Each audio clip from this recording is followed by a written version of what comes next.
اپنی زندگی میں ضعف اعتقادی چھوڑ دیں. ابھی تک یار لوگ پوچھ رہے ہیں ابھی تک کہ کالی بلی رستہ کاٹ جائے تو کیا ہوتا ہے. تو میرا کئی دفعہ دل کرتا ہے کہ ان سے پوچھوں کہ میاں اگر کالی گاڑی رستہ کاٹ جائے تو پھر کیا ہوتا ہے. روز کاٹتی ہے ہمارا راستہ. اتنے کمزور نہ بنے. ایک ہمارے جاننے والوں میں سے صاحب تھے تو گھر اچھا بھلا سیاںا آدمی, تو گھر میں کافی ساری ان کے کسی وجہ سے لڑائی ہوئی.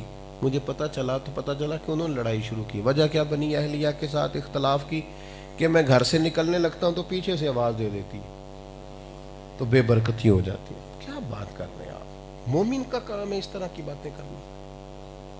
یہ بندہ مومن کا طریقہ ہے. پھر آپ ڈر رہے ہیں, پریشان ہو رہے ہیں. میں نے پہلے بھی کہا تھا, پھر کہتا ہوں,